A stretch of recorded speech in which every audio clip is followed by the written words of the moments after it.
Hey everyone, welcome back to Make It Happen Mondays, where we talk about sales, business, entrepreneurship, personal growth, mental health, and everything in between with guests who I truly respect and I think make a positive impact on the world around us. Now, today's conversation is with Stephanie Chung. She is a #1 international best-selling author, transformational leader, and the first African-American to lead a major private aviation company.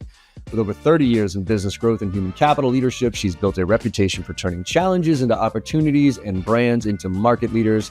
Her latest book, Ally Leadership: How to Lead People Who Are Not Like You, gives leaders practical tools to embrace difference, bridge divides, and lead with curiosity over certainty. And this was a fun conversation. We didn't actually even figure out that we had some connections here until later on, because she grew up in Cape Cod, which is here in Massachusetts, and she's got a little bit of Cape Verdean in her, and I am half Portuguese, so we made that connection. And she grew up on an Air Force base, and guess what? Hanscom Air Force Base was right in my town. So that's what we got to later, so you can have some fun with that. But this was just a fascinating conversation. Talk about a force of nature here. She has been through a lot and succeeded at every level. She started as a military brat, and her dad was a master sergeant. So, if you know anything about master sergeants, that's about as high as you can get in the Air Force without a degree. And so her life was very structured. And guess what? Her dad told her, do not go into the forces, because she had too much of I don't want to say big mouth, but didn't like following directions all that much. So somebody in her early in her career gave her a tip to go into sales, and that's what she did. But she started checking bags and customer service in airlines, and then got into sales, and then took over a company. But in the meantime, she's joined Mary Kay, which I think is hysterical, and was the first woman to take over and be a president of aviation company and private jets, and took it from kind of a low-cost provider, even though it was private jets, to a really high end, and switched the entire sales culture around. And we talked through that. And then we talked through about all the different challenges of, brand and sales, and what sales is really all about, and how it's, not about convincing anybody. I mean, the analogies and the alignment here were all over the place. So I don't even need to get into the details. I just think you should listen to this entire one, and especially some of the stuff that she talks about later on with her ally leadership and curiosity over certainty and privilege as a lever. These are all really important topics to me, and I think they're super important to focus on as we move forward. And actually, forgot this one, business acumen. I keep telling reps, it's the #1 thing out of all the sales skills, tips, and all that stuff that you should learn. Just learn how to speak business. Learn how to be a normal human being and be curious. And that's what she is all about. And we ended with a fantastic story that she shares with her Make-A-Wish Foundation, how she's on the board of directors there. And they just make such an awesome, they just make a difference for some really special people. And the story that she tells in the end is just heartwarming and heartbreaking all at the same time. But it's should give you some perspective. So anyways, I thoroughly love this conversation. I hope you do too. Let's make it happen.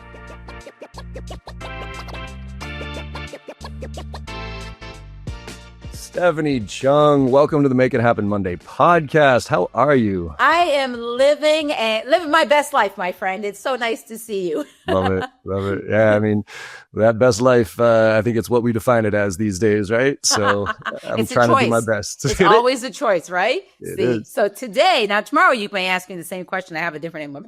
Today I'm living my best life. Love it. I was really interested when you came across my plate here for this conversation, because you got a real cool background, and I think you're talking about some stuff right now that needs to be talked about out loud as it relates to leadership and change, and how we lead from the front and the back in a lot of ways, right? So we're going to get into that book. But before, just like my audience always knows, I always love the origin story, because I was looking into your background a little bit, and you got some cool stuff like military brat, all that fun stuff. First of all, was your dad an actual master sergeant? Yeah.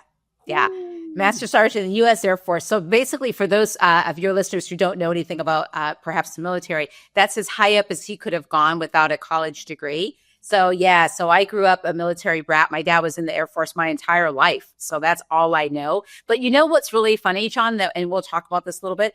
It helped shape the type of salesperson that I became, the sales leader that I became. And then when I started running companies, like that military background shaped who I am and how I see the world from a professional perspective.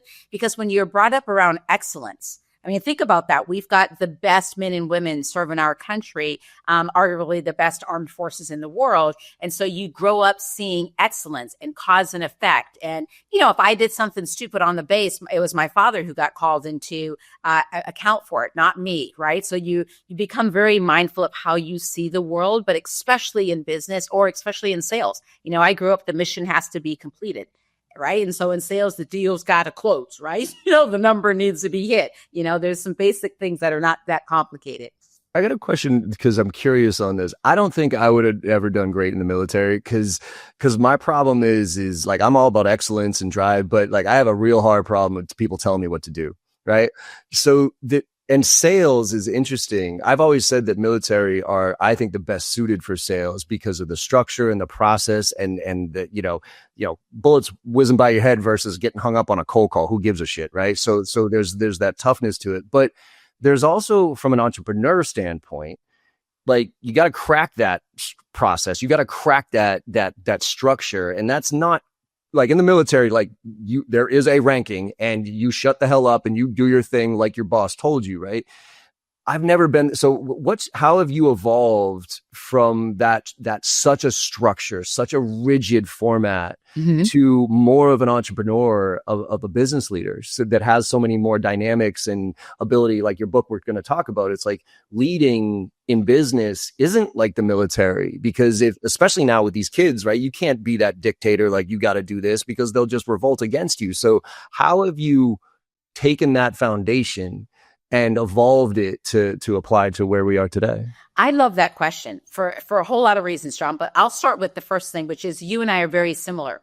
So I'm the type of person who pushes back against authority as well. So I actually wanted to be in the military, and my father, Mr. Air Force Master Sergeant, said, absolutely not. And, you knew right up front. He knew right away. And he said, his exact words to me, John, were, you have way too much mouth. You'd be spending your whole life doing push-ups. So, and I was like, well, I want to do that, right?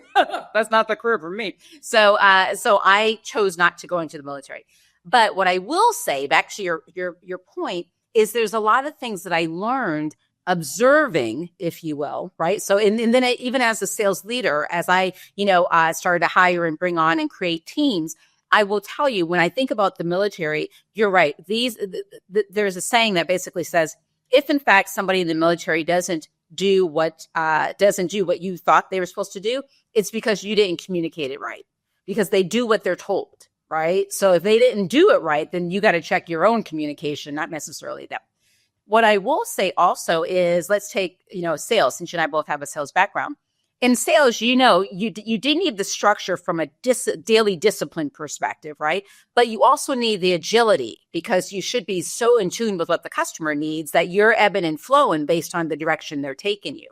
And so what I have found is the times that I have hired military folks, and I come from aviation, so there's a lot of aviation and military overlap.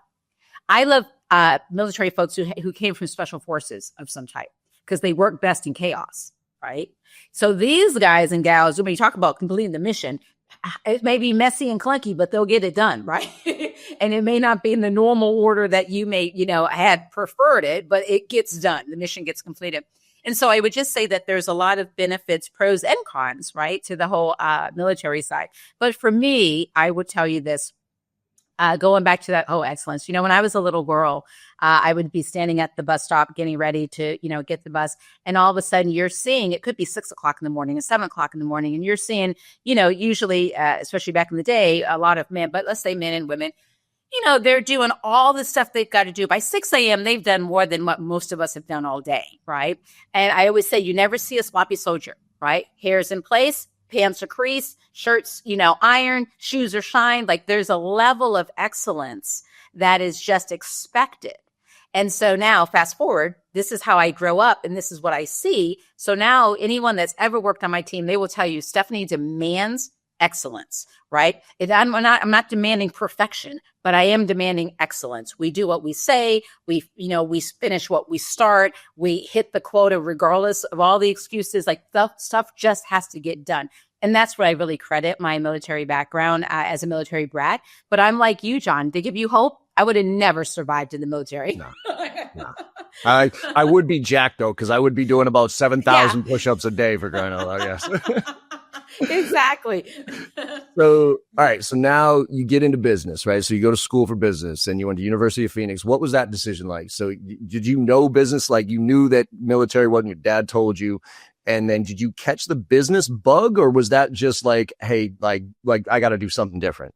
Well, I gotta give you my backstory, because I actually don't have a degree. A lot of people will be surprised to hear that. I would say I came from the school of hard knocks, but so I was one of those kids, because I grew up in Air Force grad. I grew up around planes my whole life, you hear them take off land. So I knew early on, John, that I wanted to be in aviation, but I'm an old hag. So way back whenever you would see aviators depicted in TV or film or magazines or anything like that, you would always see, if you were a man, you were a pilot. If you were a woman, you were a flight attendant. But none of those pictures ever looked like me, right? So I had never seen a person of color depicted in TV, film, magazines, nothing, as a person in aviation. So though I knew I wanted to be in aviation, I didn't know what I could do in aviation, because I'd never seen it. So fast forward, very first job I ever had was parking planes and loading luggage at the Boston Logan Airport. And I worked on the ramp. I, loaded luggage. I did all that stuff. And because back then women weren't working on the ramp, but I grew up around soldiers. So I'm probably most comfortable around men, like just having a bunch of men everywhere, because of my upbringing. So I'm on the ramp being like probably the only chick in all of Boston Airport and like loving it, having a really great time. And then I would go upstairs to make extra money and work customer service. And so when I was up there, one of the executives happened to fly in town, and he's like, Steph, every time I come to this airport, I see you smiling, serving customers. I think we have you in the wrong position. I think you should be in sales, right? So at that point, I didn't know anything about sales, but I ended up selling for the airlines, did that for many years, and then got recruited into private aviation. And there I, sold in private jets, then oversaw a team in private jets, became the first Black person in U.S. history to run a private jet company, and then was chief growth officer for Wheels Up, was part of the team that helped take the first private jet company public. So, and now I serve on a private aviation board, right? So yes, my story is, an interesting one, but I've been in aviation since the beginning. And I say all that to say that, it was somebody else who saw that I should be in sales. I wasn't going the sales route. I didn't know anything about it, but he saw, based on my personality and so on and so forth, he's the one that made that one comment in that one sentence that literally changed the trajectory of which I was going. And now that one sentence, many years later, I can stand there and say I was the first, right? One guy, one sentence. And that goes to the power of leaders, because he didn't realize with that one sentence, it was going to change my entire life. And together we'd make history, right? But yeah, so then did you go back? Because I was looking, you did get a degree, University of Phoenix, right? No, I went to University of Phoenix to just pick up some business courses here and there, because I could feel I was missing some things, because I grew up in aviation, but I didn't have a business background. So I went into business courses there. I actually have a certification from Harvard as well on finance and accounting. So I'm like you, whenever I can kind of grab what I need is what I've done. But but I put it this way. I was that kid that knew, John, that I wanted to be in aviation. So I was like, I don't need to go to school for 4 years when I already know what I want to do. Let me save the money. And my parents didn't have, we're a military family, so they didn't have a ton of money. And so that's the route that I went. But it seems like it served me well. It seems like it has. Before I dive into the aviation piece, Mary Kay. Oh yeah, I saw that. Like, so was that a like a parallel thing, or was that a stop and a go back? Like, where was Mary Kay? Where did Mary Kay come from? It's such a funny story. So I was, it was a stop for a little bit, but here's why. So I was one of the airlines that I sold for. I was gone 270 days a year. So I was traveling a lot. And that was fine when I was young and single. But then, as life progressed, I now was married. We had our baby, my first baby. And so to be gone 270 days a year with a 3-year-old is no longer feasible. So one day I went in to talk to my boss about it. And I ended up just quitting, because I was like, I can't work this schedule. This is crazy. And so when I quit, I was sitting around, and I was a stay-at-home mom. I lasted 3 weeks, John. I was like, well, this is not for me. Like, I don't want to work this hard. You know, I'm like, this is crazy. So I thought, like, what can I do? I got to do something. I can't do something. I don't want to go back to the airlines because then that's, when I know how that was going to end 270 days a year. But what could I do while my baby was little? So my friend was like, you should go sell Mary Kay. And I didn't, by the way, I didn't wear makeup. I came from the ramp. Okay. So I'm not a makeup girl. So my best friend was like, you should come and join Mary Kay. And I was like, well, what's Mary Kay? Oh, we sell makeup. And she, you know how Mary Kay ladies are, right? So she went through the whole thing. And in my mind, John, even though I didn't wear makeup, I knew how to sell. And so my head was like, how hard could this be? It's lipstick, right? I can do this. So I joined Mary Kay. Love it. And I can tell you, John, these women looked crazy, okay? Because I didn't know what I was doing. And so I would just sell all kinds of stuff. And I remember sitting down with the Mary Kay lady, and she was telling me about, building inventory and all these foundation shades. And because I didn't know makeup, I was like, why would I buy all these shades? I'll just buy one shade and make this one shade work for everybody, okay? Which is a big mistake. So I bought this one shade called Buffed Ivory. I now know, now I'm a little bit more experienced in the makeup world, that Buffed Ivory was great if you were like Little Orphan Annie. Like if you were super fair skin with bright red hair, that was the color for you. If you were a brown girl or a black girl or even just a natural white girl, right? That was not the color for you.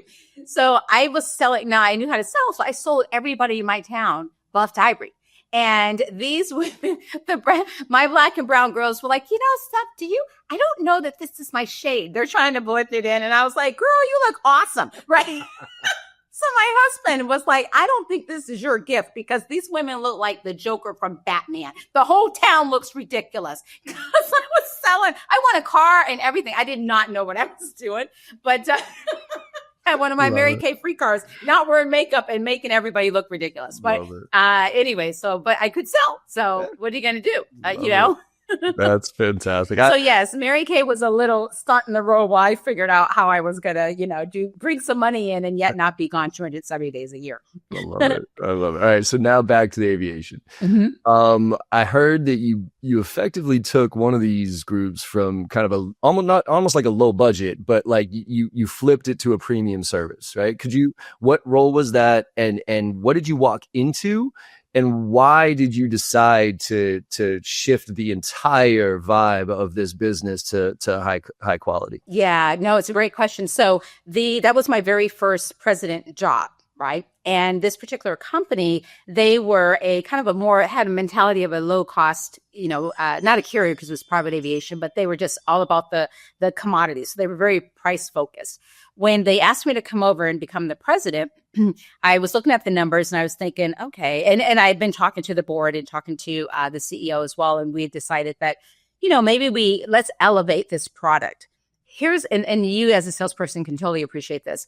When you're the cheapest, that's just a mad dash to the bottom, right? Nothing good's going to come out of that. And so my particular philosophy was, let's not try to be the lowest. I mean, at the end of the day, it's still private aviation. So how cheap are we going, right? Yeah, exactly.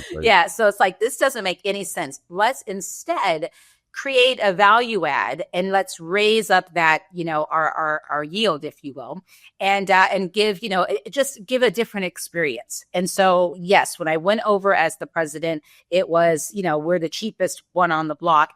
And then I had to transition the entire company and the mindset. And I know most of your folks are salespeople. The salespeople is where I needed to start, right? To get that mindset shifted. It's no longer we're the cheapest. It's now here's the value proposition. Here's, the features and benefits and everything. So you've got to get them to stop thinking cheap and start thinking elevated and luxury. And so we did that. And we added bells and whistles into the product and the features and whatnot. And so we got there.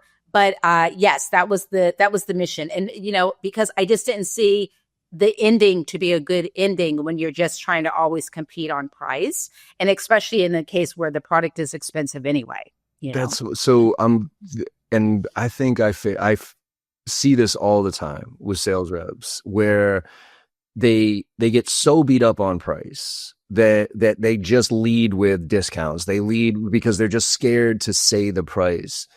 And with this culture shift of going from, hey, that's how I've sold. And to me, quite frankly, and I don't mean to offend anybody out there, but that ain't selling.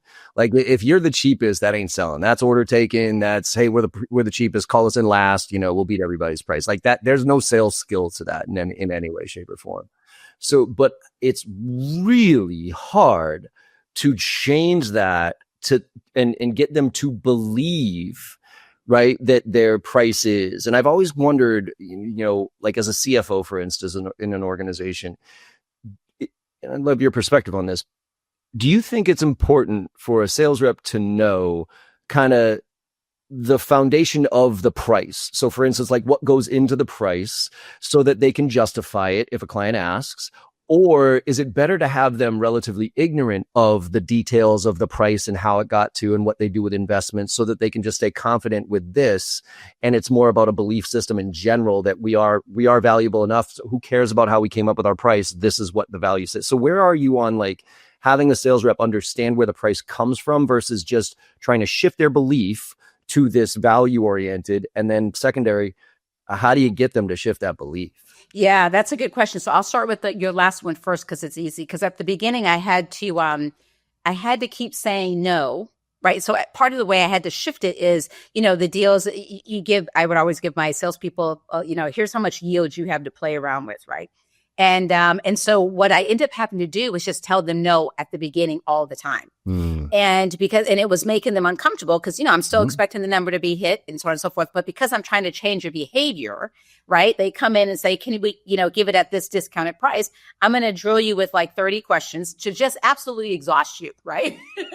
So that you don't want to come back and ask me again, right? Because you're like, oh, I'm not coming back. And that was just brutal. And then the second piece of it also allowed me to double check your thought process, right? And so then from there, I could help coach you through how I needed this mentality shifted. And so I'd already also prepared my board and stuff as well, because when you're trying to change that mentality, you may not necessarily hit the numbers because you're trying to get the salespeople to think differently. And that may take me a minute, right? So that was the first piece. The second piece, though, to answer your other question, is I've always believed I will say this till the cows come home.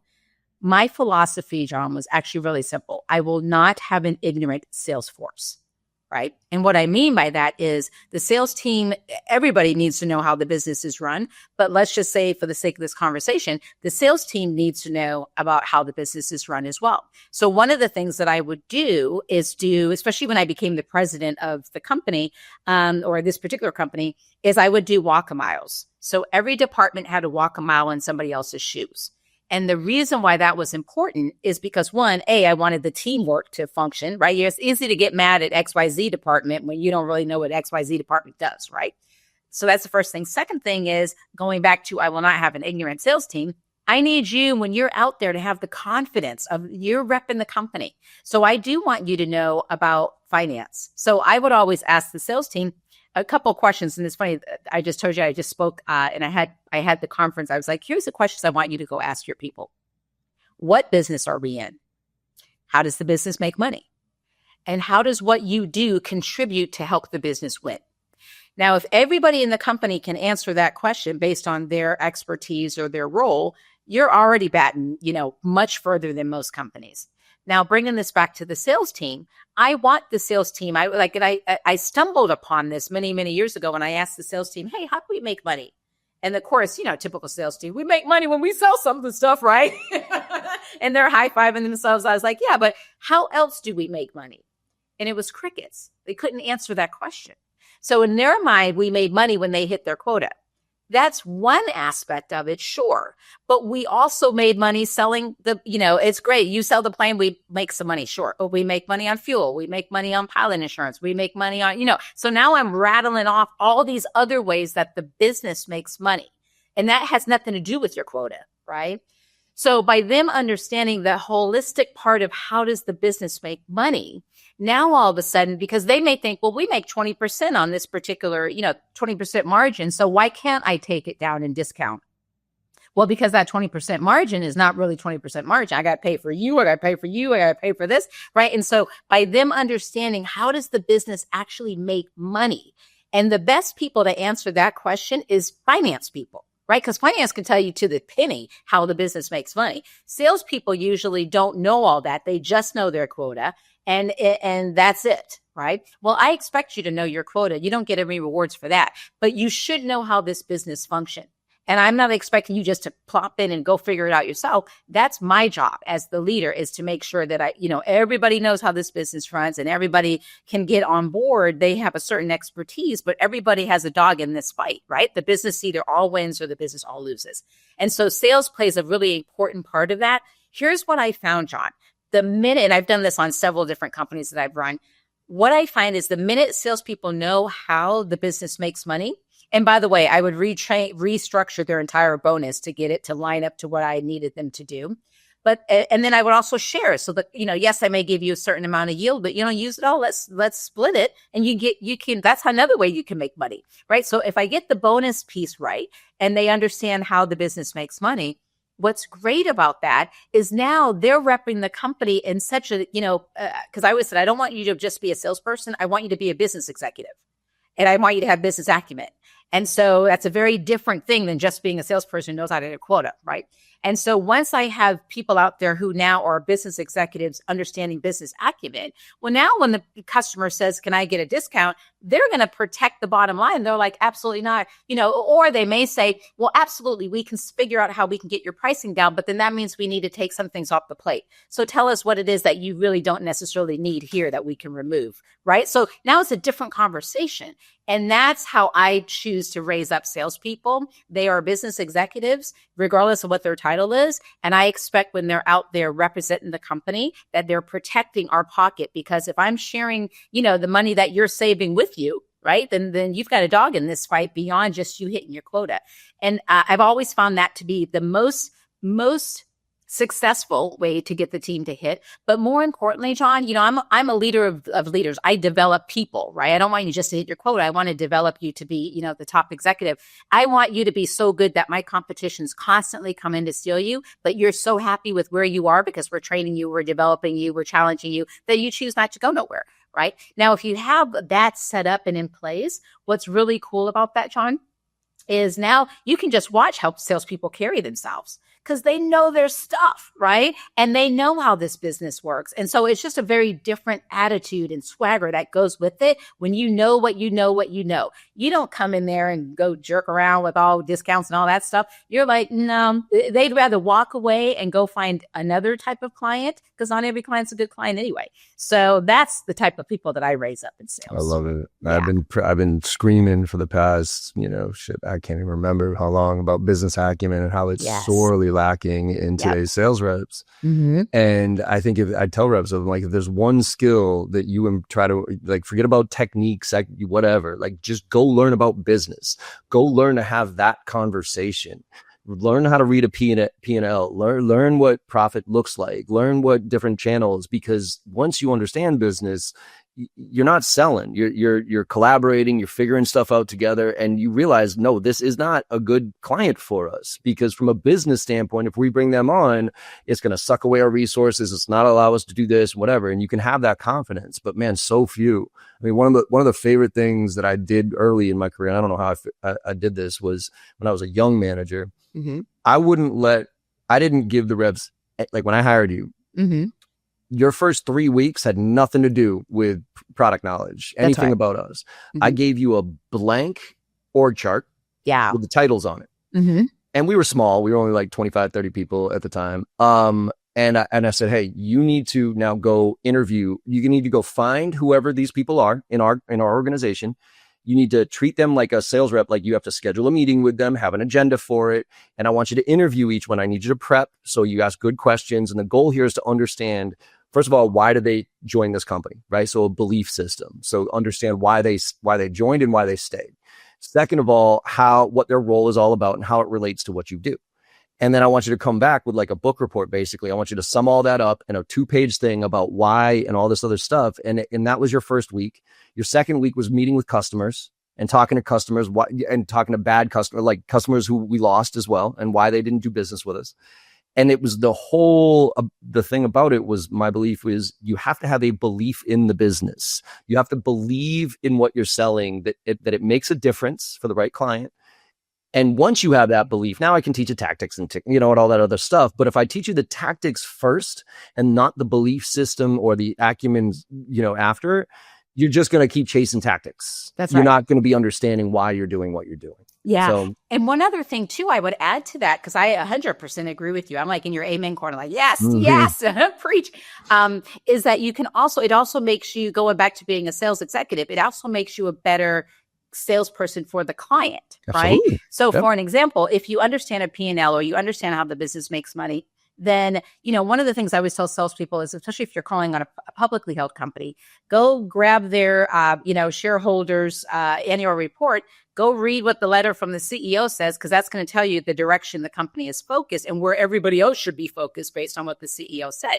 Somewhere along the line, the CEO is going to talk about people, labor and talent. It's going to talk about the environment. Like, there's certain things you just know he or she is going to talk about.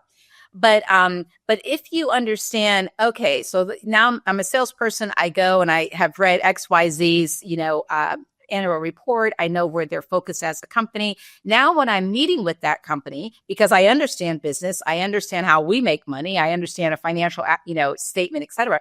Now I can have a much more sophisticated conversation with the client, because the conversation is really all about me trying to figure out what is your biggest problem and how can my product or service help you solve that. That's it, right? And so by me doing the extra steps of, let me understand what your CEO says is the problem based on the annual report, then I'm going to do the research and figure out what the latest information is.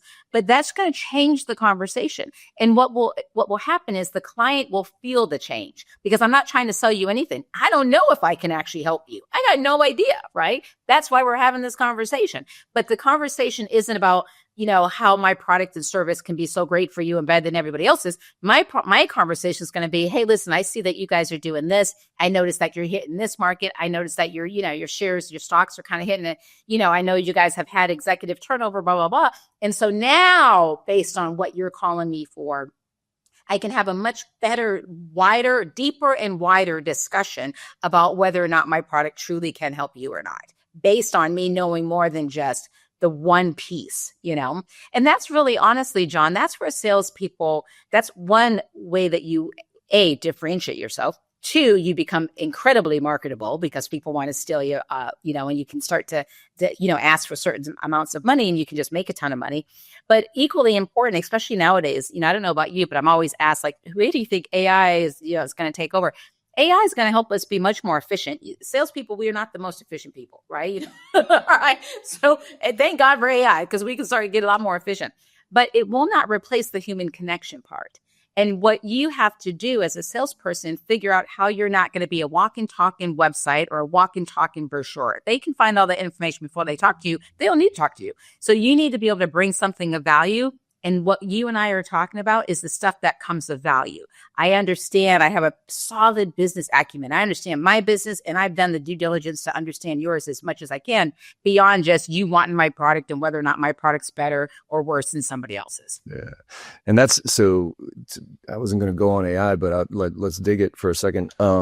My concern is this with AI. Like, I think it's fantastic. I mean, we can talk about the Terminator scenarios and all that stuff if you want to, but what I'm worried about, right, is the development of business acumen, because a lot of what you went through early stages, a lot of what I went through early stages was just, you said it, it was the school of hard knocks, right? And it's like you grinded and you did this shit work, and it was like, fuck.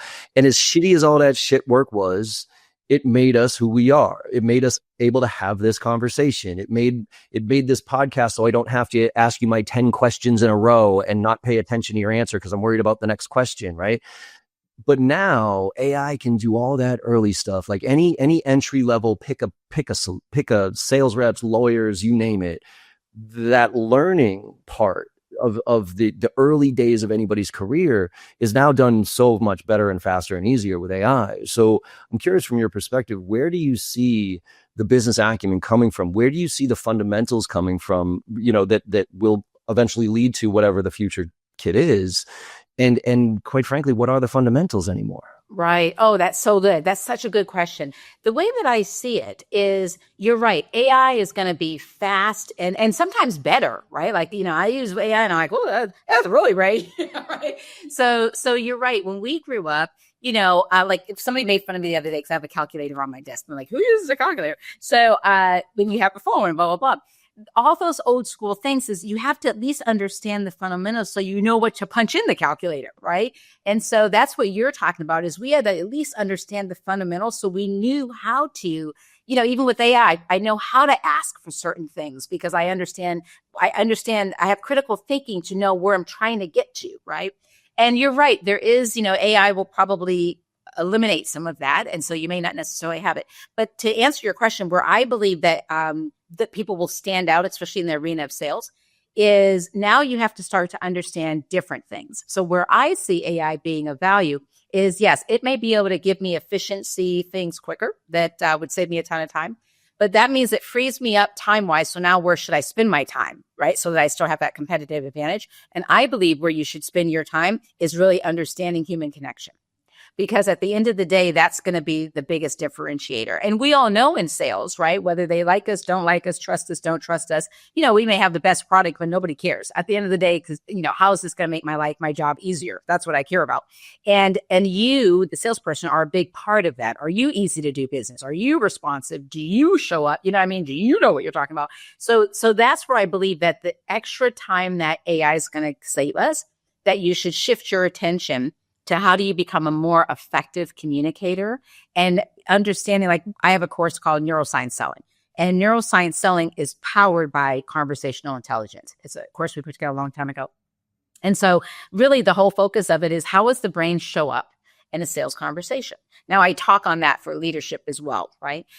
But people aren't really thinking about that. And so that would be the next level of where I see things going for anybody, but also salespeople is I'll give you an example. If trust, we all know, if they don't trust us, like we don't need the other 5 stages of sales because it doesn't matter, right? Nope. So yeah, people say they buy from people they like. I'm like, bullshit. They buy from people they trust. Exactly. That's what they buy from. That's who they buy from. And so now, like when I go and speak at sales conferences, the whole conversation is about, and my whole keynote is about how to, and I just hit the number one sex step, which of course is trust, because I agree with you, right? It's all about, if they don't trust me, then I don't need to know about how to close this deal because it ain't closing anyway, right? So when I think about, the neuroscience of trust, one of the things that I talk about is, during the conversation, there's chemicals that get produced during a conversation, and I can either have a good conversation based on the chemicals that I, drive in your brain, or I can have a conversation that's going to be hard and clunky because of the chemicals that I've got activated in your brain. So when I think about what AI can do, yes, it's going to save us a lot of time, but that time I need to redirect it to get better, in my opinion, on human connection, because that's going to be the thing that AI can't replace, at least not in the near future, maybe down the line it might, but right now it can't. And so that's going to be your competitive advantage as a salesperson or as a leader as well, is how do you connect with people? Because because people, yes, they want to do business that people they trust and enjoy and like. And that is so much of it is not your product. They may come back and they may think it's your product, but I always use the example of this. If I meet someone and I'm just asking you a lot of questions about yourself, by default, I'm going to raise up your oxytocin because we all love talking about ourselves. It's going to make you feel really good. You're going to trust me. And you're like, I don't know what it is about that Stephanie, but she was awesome. You know what it was about Stephanie? Stephanie kept asking you about you, right? Right? That's it all the time. I'll be the coolest kid of the party just by saying, hey, tell me more about you. Tell me more about you, right? Exactly. So it doesn't have anything to do with the product or the service, right? Because if I can get your oxytocin flowing and you're feeling good about interacting with me, now we can roll the product in when we need to. But if I can just do that, versus my competitors who are just trying to tell you the product and how the product's better and blah, blah, blah, you're going to take my call. You're going to have coffee with me. You're going to do why? Because you feel good. You may not be able to explain why you feel good about being around me, but you feel it. And that's because I knew how to have a conversation with you to activate certain chemicals in the brain that are going to be activated regardless. So I can now have influence on which chemicals I'm activating, the ones that build trust or the ones that build distrust. And I forget what the saying is, but they're never gonna remember what you tell them, but they'll always remember how you made them feel. Right? 100%. Exactly. And that's something that I go, to answer your question, that's what AI can't necessarily do. AI can give us all the information so we can be really, dogmatic about, understanding more about the person, but how they feel, that's going to be all us. And that's where the human connection part plays. Yeah, so that human connection leads us to the book. There you go. See what I did there? No. Yeah, no, it's a good transition, right? Because I think one of the highlights in the ally leadership is specifically is curiosity, right? Yeah. So first of all, why'd you write the book? Well, thank you for the question. So I wrote the book. It's funny. So as a speaker, my speakers bureau was like, hey, you walk off stage and people like to share. Like, that was great. Share the book. And I didn't have a book. And at the time I was, running companies, and I was just like, who's got time to write a book? Right. But then my schedule started to free up, and I, left corporate, and I had time to write a book. And then I really wanted to make sure that I wrote a book of value. I didn't want to just write a book because I was being told I should write a book, but what could I actually add to society that would be unique and different from my perspective? And that's how ally leadership came up. So ally is an acronym. It stands for ask, listen, learn, you take action. So that's the framework. The book itself is called Ally Leadership: How to Lead People Who Are Not Like You.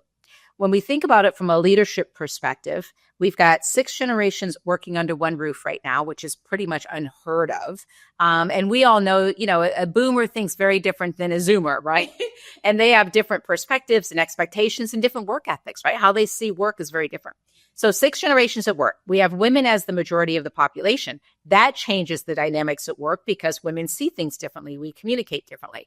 Then you've got every one of the ethnic races growing, white race shrinking, right? So that changes the dynamics. And then on top of it, now you've got people who have disabilities, or maybe they're neurodiverse, or you've got the LGBTQ plus community. You just have a lot of dynamics happening in today's modern workforce. And most leaders aren't equipped. They know how to lead people who look and work and think like them, but that's not the world we live in anymore. And so I wrote the book not as to chastise leaders, but to actually help leaders to say, listen, my entire career, I am the first Black person in U.S. history to run a private jet company. It's 20 something, y'all. You know what I mean? Like, I did that in 2020, and, we still talking about it. I'm still the first, right? One and only at that stage. So it's like, okay, the world has changed, and what we as leaders have to do is to change with it. And so the playbook that we were handed was built for a different time. And it was built for a time that we literally just kind of threw out directions to people, managed some tasks here and there, and hired people who worked and think and thought and looked exactly like us. Well, because that's not the world today, what I wanted leaders to realize is I've spent my entire career. I come from an all males, primarily white male dominated space. And that's just me working with folks. My clients are high net worth white male, and so I'm a unicorn. For your readers and listeners out there, I'm an African-American female.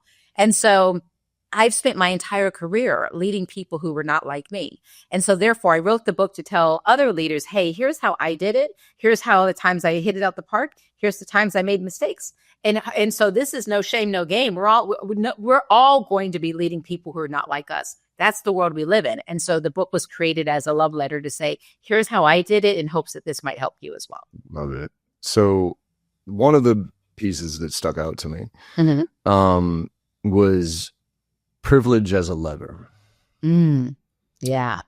I've been fighting for a while now to actually change the word privilege. Because when you tell white boy like me that I'm privileged, I immediately get defensive. It's like, how dare you? I worked my ass off to get to where I am, right?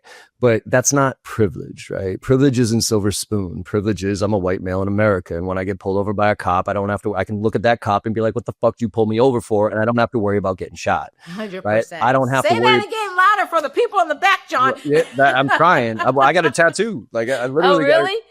Nice. Well, when my dad passed away, I was cleaning up his desk, and on this little like pin board, and it said in his writing, which towards the end it was a little sketchy, but it says, when you're accustomed to privilege, equality feels like oppression. Yes. Oh, I didn't meet your dad, but I love him. He gets it. He gets it. Yeah. And to me, Like, that's why I want to change it to advantage, right? Because you can't argue that being a white male in America is an advantage. You just can't. I'm sorry. Like, I won't have that argument with you. I could argue all day long that I ain't privileged. Right. At least the perception of the word. So talk to me a little bit about leveraging. First of all, what does privilege mean to you? And how do you define it? And then how do you talk in the book about leveraging that privilege to help lift up, elevate others? Yeah. So thank you. Well, it's funny. It's so funny that you brought that up about the word advantage, because I spend a lot of time with that in the book, because there's a lot when you've read the book is not a DEI book at all. It's a leadership book.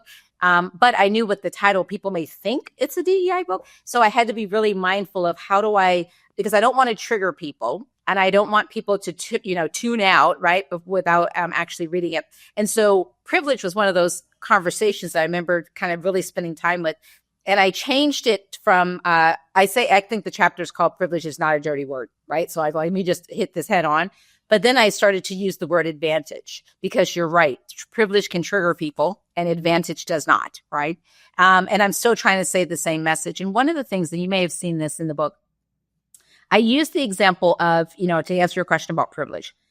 If in fact we think of just a pie, right? So on the pie, everybody, let's say this pie was cut into different pieces, and one group got literally 80% of the pie, right? And then the rest of the groups had to split the other 20%. Well, if we're trying to get things now in balance where everybody's, equal, right? Then what will happen is the group that had the 80% of the pie is going to start feeling like we're taking pieces of their pie. Like, and equality is oppression. 100%, right? It's like you had 80% and now we're just trying to get this pie equaled out. And so at the beginning, you may feel like they're taking from my 80%. Well, we are, right? We're just trying to get it to equal out so everybody has an equal piece of the pie. But at the beginning, we do have to kind of slice into your 80% as we spread out the 20%. So that's how I see advantage, right? You had 80% and now, we're just trying to get this where everybody has an equal amount. I also talk about in the book privilege, because it is a trigger. So the way that I see privilege just means that you are not being measured by, circumstances that have things that you can't control, right? Like if I'm a Black person, I can't control that. I was born Black. It is what it is. And so there's none that I can't, so I don't have to deal with that. But privilege there's so many pieces of privilege. There could be, yes, financial privilege and that kind of stuff, but something as simple as, this actually happened to me the other day. I was in the grocery store and I was like, why do I have to go to find the international food section to just find, a seasoning? Right. Can't it just be in the seasoning section? Right. Why? And so those are little things that it's just like, why do we have a ethnic hair section off in the corner somewhere? Just put it in the hair section, So those are little things that you don't have to think about until you have to think about them, right? And so the way that I would love to see the world one day, if I had, about us in complete control, John, is let's get rid of the stupid stuff, right? And to me, those are examples of dumb stuff. So in the book, when I talk about privilege, I talk about proximity privilege. For an example, I talk about, yes, there's privilege male, female, right? And as a guy, you don't have to walk down the street and double check like, oh, I'm getting ready to walk across a construction thing. You don't have to think about it. Women have to always think about it. Women have to always be alert on like, what is around me? What am I paying? Like, we're always on a high alert that men don't necessarily have to think about those kind of things. That's a privilege for you, right? Nothing, you didn't earn that privilege. It's just something that, it is what it is. And so nobody can fault you for it. It's not your fault, right? But those are examples of how privilege needs to not be a word that gets people all wigged out. I always say privilege itself is actually a great word and we've made it a bad word, right? If you have privilege, that's actually a positive, right? But we've made it such a trigger that it's really unfortunate. So yes, for same like you, I tend to switch my words around and use advantage so I can get people to hear what's being said versus being triggered on other things. So privilege is we all the other part of that, John, is all of us have privilege. Of course. And I think that's the biggest thing. Yeah. That in some way, everybody has privilege, right? If you woke up this morning and you had something to eat, you got a privilege, So I want to loosen up the intensity of the word. And, it should be tense in certain times because privilege is a good thing. But if you use it the right way, Let me ask though, I'm going to push back a little bit on something you said earlier about this pie analogy. because before we got on here, we talked about how it's like I wish everybody didn't think that life was a zero-sum game, right? And that pie analogy tells me there's a zero-sum game. There's 80%, 20%, and that 20% has to eat into that 80%. So I do have to take it. I don't know if I believe that. I don't know. I mean, yes, in certain circumstances, right, that I do have to take a little bit of this so we can all survive, right? But I don't believe that it's a zero-sum game. I believe it feels like a zero-sum game. It feels like you're taking things away from me when you're getting more, and I'm not getting more. You know what I mean? So like that's what I think. It's like, hey, I've hit my 80% and I want more. Now you're getting more, and I kind of equal this out. Like, hey, you're kind of getting more and I'm not. So that, I think that's the aggravation. So help me understand that a little bit more with that analogy, because I want to make sure I'm clear on that. Yeah, well, I think that's you're bringing up a really good point, because then you got to go further back, which was, should you have had the 80% in the first place? Right. Yeah. Do you know what I mean? The answer's yeah. probably, yeah. Yeah. And that's where people get ruffled, right? Because it's like, well, okay, you had 80%, but if we're really being honest, how'd you get 80%? Do you know what I mean? Like, and so, that's a whole different conversation, Totally. right? Yeah. Yeah, we gotta go deep on that one. Yeah, we gotta go too deep back. and too far on that one. Yeah. But my whole thing though is for everyone to feel like, let's think about little kids. There's a great experiment. You've probably seen it on social, where, kids will be with other kids. And then there are certain kids that get like a lot of candy and other kids may get none. And instinctively, the little kids who have a lot and they're seeing their friend that gets none, instinctively, they're like, well, like you can tell it's bothering them. And then they want to like, well, she can have some of my candy. That's our normal human instinct. Like that's how we were literally born, right? Because, we feel each other's pain. So in the book I talk about, I think I talk about this in the book. There's a study that, I'm positive I do actually. There's a study that was done for because it's about trust. When do babies start really feeling trust? And it turns out that there was a study done that when a baby who can't speak, can't talk, it's an infant, if the mother would act like she hit her foot or whatever, and now she's got a reaction, the baby starts to have the same reaction and the baby's feeling it. Now the baby can't put two words together, doesn't understand it, but the whole experiment is basically showing we instinctively trust and care for each other, even coming out the womb, right? Now, life beats us up and somewhere along the line, things change, right? But if we could just get back to the basics of just being your brother's keeper, any sales team I've ever run, in any company I've ever run, the very first meeting I have with the team, whenever I take it over, very first meeting and the very first conversation I have is how on this team, you will be your brother and sister's keeper. And we're going to either all win together or we're going to all lose together. But this is completely our choice. There's your military background. There's my military background. Exactly. And then taking it one step further, every salesperson who's ever worked for me, like, oh man, you want to send Stephanie over the moon? Go in there and complain about one of your colleagues without the colleague being right next to you. She will absolutely and you will not be having a good day after that, because my philosophy was always very simple, right? If I start the conversation and that's where I stand, then if you have a problem, hey, people are messy, right? You're going to have a problem with somebody. But the focus, the thing I always made sure is that you go to, if you've got a problem with your brother, you go and have that conversation with them. You two can't figure it out, then the two of you can come to me and the three of us can have the discussion. But we're not going to have this discussion if you haven't had it over there first, right? And you start building a team like that. And again, we're all in this together. We're going to all win or we're going to all lose. Now everybody's got a dog in the fight. And I want to see you win, right? It's not, I got to win and you got to lose. It's not a zero-sum game, but you have to practice that and train that at the very beginning. So that's why for me, it's always day one. So I can kind of put my foot down as to, this is how, I don't know what you were used to before, but this is how this is going to run, That's how, I always knew, so I'm from Boston. I grew up here. Oh no, I was born in the Cape. Oh, nice. All right, cool. Yeah, from Hyannis. Uh-oh, we might be related. We summer down in Hyannis. That last name by our Barrows. Are you kidding me? Yeah, I'm a Portuguese. Me too, Cape Verdean. Oh, John, what? No. Yeah, we went down Hyannis every That's single right. summer. Right? Yes, exactly. Cape Verde. There There you we go. go. Yeah, for all those Portuguese in North Dartmouth and Yeah, New Bedford, right? exactly. And we're all related, right? Yeah, exactly. Somehow, right?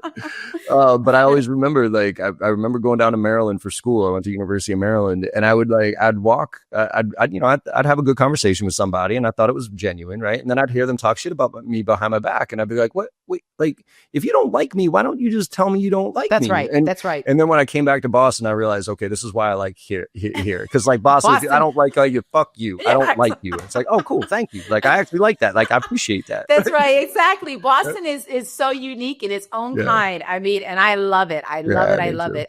For the same thing. It's funny. One time, because now I don't live in Boston, so I go back to visit family. And I remember we were in the car, and this, it was a nice day out. And this bike guy was riding across. Like he was, it's like the lights are stopped, so the cars are waited. The guy's riding this bike. So he falls off his bike, right? And everyone's like, "Oh my God, is he okay?" Light turns green. It's like, honk, get out the way, right?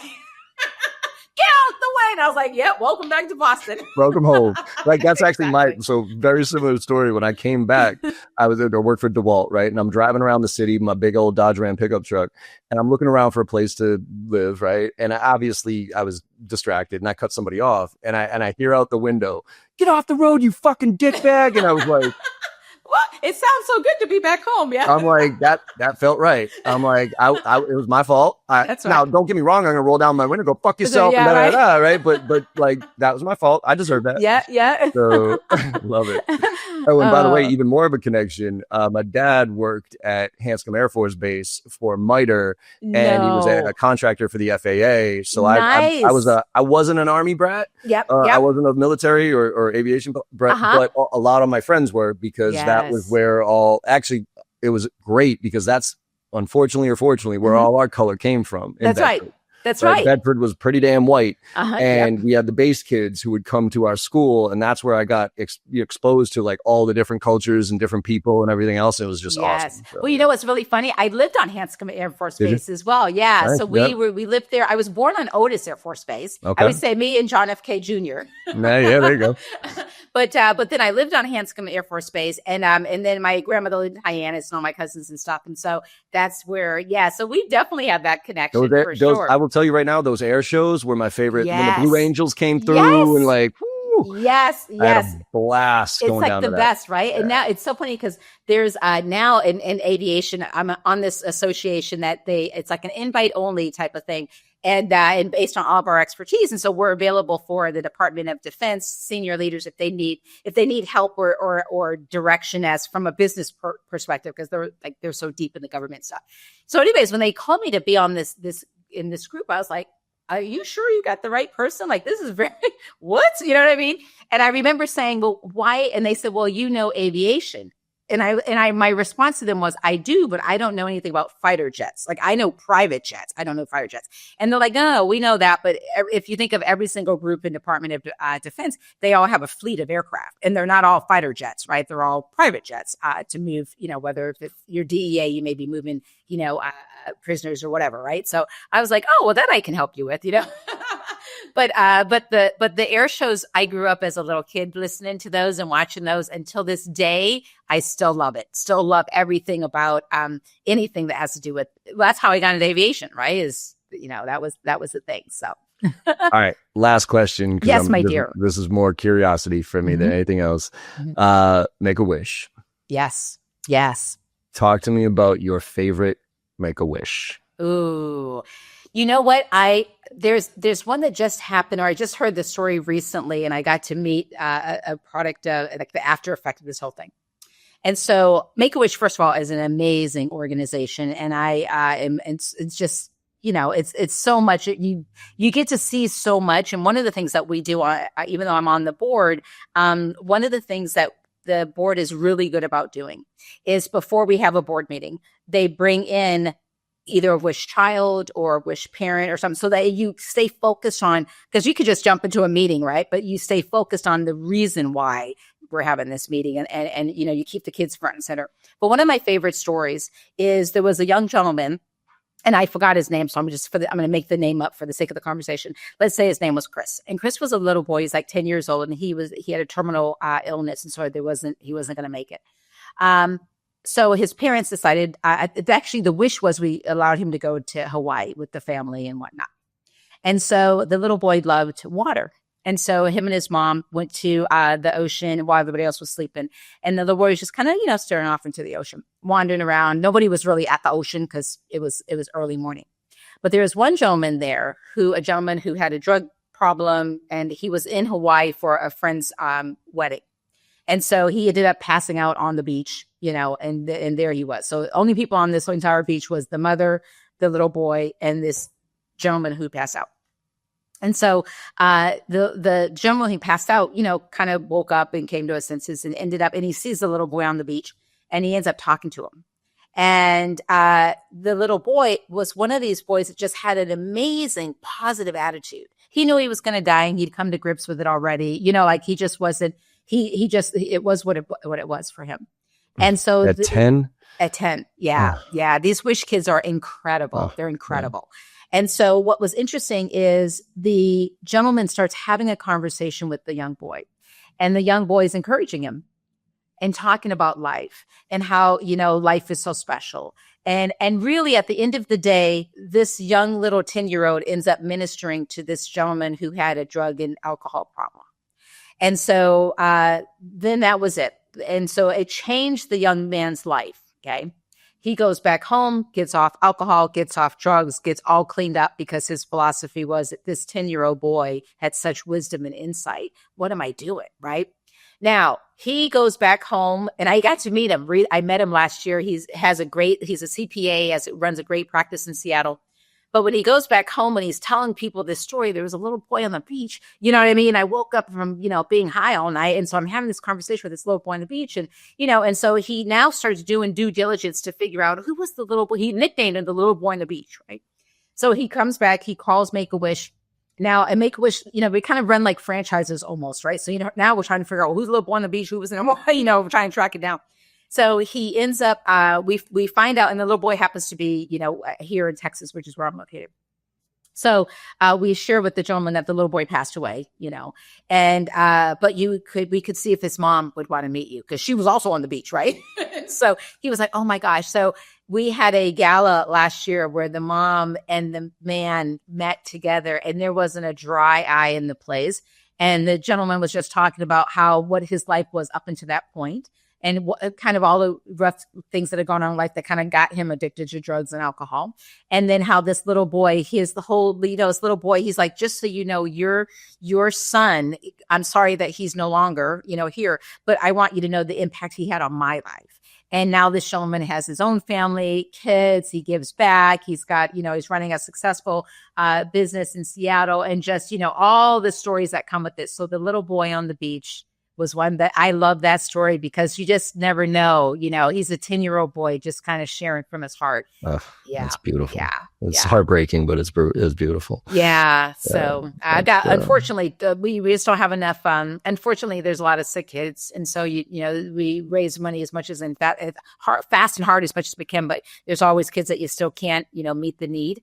So anyways, Make-A-Wish is super special. Well, let's end on that and tell people, first of all, before the book and everything about you, like, the Make-A-Wish Foundation is a special organization. If you have a few extra dollars, please go. It's just makeawish.com, right? Or is it .org? Yep. And I can, I'll give you my link, and they can, so that when you put it in the thing, they can just go directly to that and to donate. That would be great. Thank you for that. I appreciate that. Yeah. Of course, yeah. That's the important stuff, right? Sales. Who cares? That's right. At the end of the day, like, we're trying to do some fun stuff, but when you can make a difference like that, it's real. So, Stephanie, thank you so much. Where can people find out more information about you, the book, and everything else? Yeah, thank you for that. They can go to stephaniechung.com. It's probably the easiest way. You'll get to see everything about what I've got out there, and or I'm on any of the socials, and my call sign is at the Stephanie Chung. The Stephanie Chung. Yeah, Perfect. yeah. Well, thank you so much. I love this conversation. Hopefully I we can have know. another Thank you one. for Yeah. having me. And I got a new cousin. Right? And hey, when you come back to Boston, just let me know. We'll go down. Exactly. Right? Go have some linguiça, some jag. Yeah. Reminisce, go down to the Cape, hit the That's beaches. right. Exactly. I love it. I love it. Awesome. Thank you for having me. Of course. And thank you. And everybody hopefully enjoyed this conversation as much as I did. And like I say at the end of all these podcast episodes, go out there and make somebody smile today, because no matter how bad your day is going or how bad you think it went, if you make somebody smile, you know you had a good day, and the world needs a lot more of that right now. So thank you all very much, and I will see you on the other side. Hey everyone, I hope you enjoyed that conversation as much as I did. With your support and our incredible guests, we're one of the top sales podcasts out there right now, and I can't thank you enough. Now, to keep the momentum going, it would mean the world to me if you could go and leave a 5-star review on your favorite podcast platform and share some of your favorite episodes with your network. Also, I am super excited to be launching my new newsletter, where I'll be sharing everything I know and everything I'm learning along the way while I'm out there selling every day just like you. Go to jbarrows.com/newsletter to sign up today. Let's all level up and make this happen together.